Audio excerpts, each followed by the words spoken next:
तो सबसे पहले फ्रेंड्स ये समझिए आप कि ये मैं जितने भी आपको बैग दिखाऊंगी यहाँ पे, तो जो कल परसों मैंने एक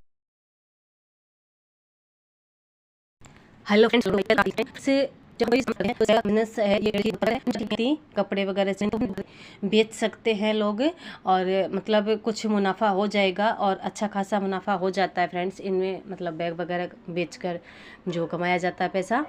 तो फ्रेंड्स कभी कभी समझ में नहीं आता कि किस मतलब बैग का हम कितने पैसे लें और मैं कितने पैसे लेती हूँ। तो फ्रेंड्स मैं आगे इस वीडियो में ही बात करूँगी कि मैं किस तरह से इन बैगों के पैसे लेती हूँ और कितने पैसे लेती हूँ।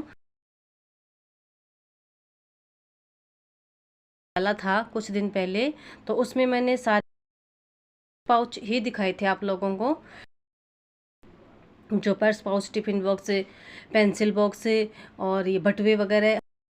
तो उसमें बड़े वाले ये जो बैग है ये नहीं दिखाए थे मैंने। तो फ्रेंड्स आज के वीडियो में सारे बैग वगैरह मैं लगभग है तो वो दिखाऊंगी। वैसे तो चैनल पे बहुत वीडियो है बैग, पर्स, बटुआ, पाउच, इन सब के, shopping bag, travel bag, storage bag, लेकिन जितने भी मेरे पास मैं ये दिखा देती हूँ आप लोगों को। तो फ्रेंड्स ये बात करेंगे कि हम कितने पैसे इनके ले सकते हैं सिलाई के और किस तरह से ले सकते हैं। तो फ्रेंड्स ये जो मतलब ऐसे कपड़े होते हैं जो पहनने के नहीं होते, जैसे पुराने शर्ट वगैरह, तो ये जैसे सिलते हैं, जैसे ये शर्ट का सिला हुआ है तो इसमें देखिए एक पॉकेट आगे की तरफ लगी है, एक पीछे की तरफ है। बहुत ही सुंदर ये शॉपिंग बैग बना है। तो ये मतलब शर्ट का ही बनाया, उसमें देखिए कुछ कपड़े डले हुए हैं। तो इस तरह से आप ये शर्ट का जो है शॉपिंग बैग बना सकते हैं और घर में यूज कर सकते हैं। बाकी जो फ्रेंड्स आप अगर ऑर्डर लेके बनाते हैं बैग या पर्स, जैसे मैं बनाती हूँ, तो मैं ऑर्डर लेके भी बनाती हूँ बैग, पर्स, ये शॉपिंग बैग, ये सब स्टोरेज बैग, ब्लैंकेट बॉक्स ये, और वैसे बना के भी रखती हूँ। तो फ्रेंड्स अगर घर से हम कपड़ा लगाते हैं इसमें, तो उसमें जैसे पैंट शर्ट के कपड़े होते हैं जो शादी ब्याह में अक्सर मतलब ये गिफ्ट वगैरह में मिलते हैं, तो थोड़े,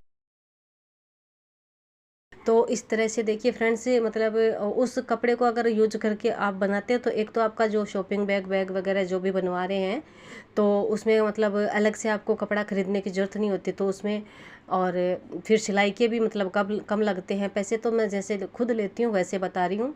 तो बनवा रहे हैं लोग, तो उसमें क्या होता है कि जो मतलब कुछ लोग तो ऐसे होते हैं जो कट्टा बोरी होते हैं तो वो भी दे देते हैं, और अस्तर के लिए कपड़ा भी दे देते हैं, और जो मेन कपड़ा होता है जिसका वो बैग बनवा रहे हैं तो वो भी दे देते हैं। तो उसमें तो फिर मैं क्या करती हूँ कि जैसे सिलाई के पैसे लेती हूँ जितने मेरी सिलाई के मुझे ठीक लगते हैं। कि ये होता है ना कि किसी में हमने 2 पॉकेट लगाई है जो बैग में, किसी में 1 लगाई है, किसी में लगाई नहीं है कोई, मतलब इस तरह से स्टोरेज बैग ही है जिसमें हम कंबल वगैरह, ब्लैंकेट बॉक्स ये जो है मतलब कंबल वगैरह, रजाई वगैरह भर के रखते हैं।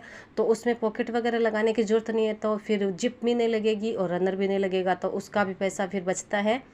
और कुछ लोग क्या करते हैं कि रेडीमेड ये हैंडल लगवाते हैं और कुछ जो कपड़ा देते हैं तो उसी में से लगवाते हैं, तो उस तरह से भी फ़र्क पड़ता है सिलाई के पैसे लेने पे।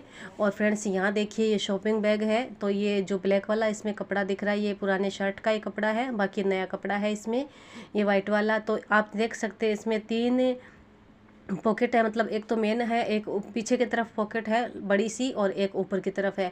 तो इस तरह से 3 इसमें रनर लग चुके हैं फ्रेंड्स। तो 3 का मतलब आपके यहाँ पता नहीं कितने पैसे लेते हैं, तो उस हिसाब से आप देख लीजिएगा कि कितने पैसे इनके लगे हैं आपके रनर वगैरह के, जिप वगैरह के, फीते के। तो उस हिसाब से उसका पैसा निकाल कर और फिर जो आपकी सिलाई होती है, तो फ्रेंड्स मैं कोशिश यही करती हूँ कि कम से कम पैसा कस्टमर से जो है लिया जाए, तो कम से कम ही लेती हूँ अपना जो भी सामान का पैसा लगता है उसके अलावा। और जो लोग कपड़े नहीं देते हैं अपने मतलब सिलने के लिए अस्तर वगैरह के, या फिर जो मेन कपड़ा होता है कट्टे वगैरह कुछ ही लगा देती हूँ, जैसे कोई पैंट शर्ट वगैरह के कपड़े हो, या फिर कोई बचा हुआ सिलाई से, या फिर जो साड़ियों में ब्लाउज पीस निकलते हैं तो उसका जो मतलब पैसा वो ब्लाउज पीस ये ऐसे ही पड़े रहते हैं नए कपड़े, तो इनका ही यूज करके बैग वगैरह बनाती हूँ। तो उस हिसाब से पैसे ले लेती हूँ, क्योंकि उसमें हमारा कुछ ज़्यादा लगता नहीं है, ज़्यादा मतलब मतलब अगर कपड़े पास में ही पड़े हों बचे बचे हुए या सिलाई से बचे हुए, तो उसमें फिर ज़्यादा पैसे हमारे लगे भी नहीं है, तो फिर कस्टमर से भी ज़्यादा नहीं लेंगे पैसे। तो इस तरह से, और अगर आप मतलब ला कर के कपड़ा अलग से मतलब 300-400 का कपड़ा ले आएंगे, फिर उससे बैग बनाएंगे, उसके अलावा उसमें लगाने के लिए अस्तर का अलग से लाएंगे कपड़ा, और फोम के लिए फोम लाएंगे, तो उसमें तो फिर बहुत ज़्यादा उसके मतलब पैसे हो जाते हैं। तो मैं ऐसे नहीं करती हूँ। और जो चावल आटे की जो बोरी होती है वो लगभग अक्सर घर में ही मिल जाती है, तो उसमें मतलब ज़्यादा पैसे उसमें कुछ खास लगता नहीं है, तो उस हिसाब से मैं पैसे लेती हूँ। बाकी कुछ लोगों ने सिलवाया है तो वो मतलब कपड़ा अपना दे के ही सिलवाया है, तो मेरे तो बस ये यहाँ पे देखिए जिप के, रनर के और इनके ही पैसे लगते हैं, बाकी सिलाई का लेती हूँ।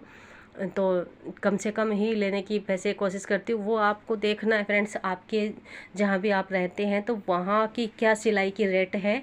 तो ये समझ लीजिए आपकी कि नॉर्मल जो मतलब ब्लाउज होता है अस्तर वाला, तो उसके बिना किसी डिजाइन के जब हम अस्तर वाला ब्लाउज बनाते हैं तो उसके हम कितने पैसे लेते हैं, तो उतने ही पैसे मैं लगभग इसके जो बैग बनाने के लेती हूँ।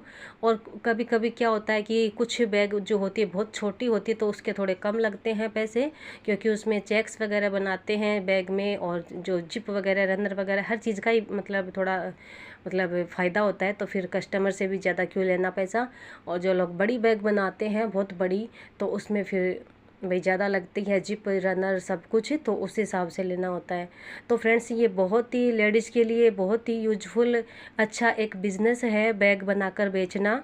ये पर्स वगैरह तो लगता नहीं है, और को नहीं आती है वो भी बैग, और जितने भी बैग, तो ये इस चैनल पे मिलेंगे सारे वीडियो आपको इकट्ठा ही मिल जाएंगे। तो आप चाहें तो उस प्ले लिस्ट को चेक कर सकते हैं पर बैग पर्स के नाम से, तो उसमें चाहें तो आप इनमें से कोई भी वीडियो देख सकते हैं, किसी भी जो भी आपको बैग वगैरह बनाना हो और सीखना हो, तो उस तरह से आप वीडियो वॉच कर सकते हैं प्ले लिस्ट में से।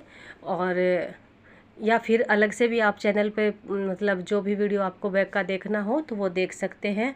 सब बैग के वीडियो, एक आधी बैग को छोड़कर सारे इनके वीडियो आपको चैनल पे मिल जाएंगे। बहुत ही इजी तरीका जो है बताया हुआ है फ्रेंड्स। और इसमें देखिए कोई ज़्यादा तामझाम नहीं लगता है, तो आप कोई सी भी मशीन से इनको सिल सकते हैं, जो सिलाई की मशीन होती है। और आप इसे शॉपिंग बैग को देख सकते हैं, इसको पर्स भी कह सकते हैं। देखिए अंदर से कितनी इसमें जो है मतलब इतनी फिनिशिंग है अंदर से। और कई बार फ्रेंड्स ऐसा होता है कि जो सिलाई से भी कपड़े बच जाते हैं, या फिर ऐसे ही ब्लाउज वगैरह के कपड़े घर पे पड़े होते हैं, तो उनसे हम अगर बनाकर बैग वगैरह बेचेंगे तो थोड़ा सा मतलब फ़ायदा होगा, क्योंकि अलग से कपड़ा लाना नहीं पड़ता फिर मतलब शॉप से, दुकान से, बाज़ार से। तो उसमें थोड़ा फ़ायदा हो जाता है फ्रेंड्स, अलग से कपड़ा लाना नहीं पड़ता और कट्टे वगैरह घर पे मिल ही जाते हैं। तो इस तरह के बैग पर्स आप बना करके बेच सकते हैं और अच्छा खासा पैसा मतलब महीना का कमा सकते हैं। तो फ्रेंड्स ये देखिए, अब जैसे ये बैग है, तो ये बैग मतलब एक जैकेट का बनाया हुआ है, तो साइड में कोई और ही कपड़ा लगाया हुआ है पैंट का। बाकी ये मतलब बच्चे की छोटी स्टोरेज है, इसमें लगता ही है ये, लेकिन है इसमें स्टोरेज, तो काफ़ी सारे कपड़े इसमें भर के रख सकते हैं अपनी अलमीरा वगैरह में, अलमारी वगैरह में। तो इस तरह से ये बनाया हुआ, तो इस तरह से भी आप बना करके घर पे भी इनको रख सकते हैं और अपने कपड़े वगैरह भर के रख सकते हैं। और ये जो जिप इसमें लगी है, ये देखिए जो बच्चों के बैग होते हैं स्कूल के बैग, तो उसकी ही निकाल कर ये जिप इसमें लगाई हुई है। तो इस तरह से कोई भी कपड़े का आप ये शॉपिंग बैग वगैरह बना सकते हैं और सेल भी कर सकते हैं। और यहाँ देखिए, अब इसमें देखिए बैग में तो एक इसमें पॉकेट लगी है बाहर की तरफ है, तो एक रनर, और एक रनर ऊपर वाली जो है ये मेन जिप, तो इसमें लग गया, तो दो रनर लग गए। और रेडीमेड ही इसमें मतलब हैंडल लगाया हुआ है। बाकी ब्लाउज पीस का कपड़ा है, तो फ्रेंड्स उस हिसाब से ही फिर पैसे लग जाते हैं। और यहाँ देखिए कितना बड़ा स्टोरेज बैग है, तो ये किसी ने साड़ी देकर और सिलवाया था, तो उस हिसाब से उनके फिर पैसे लगे। तो यहाँ पे देखिए उनके मैंने अपनी सिलाई के पैसे ले लिए और सामान के पैसे ले लिए, बस इतने ही लिए फ्रेंड।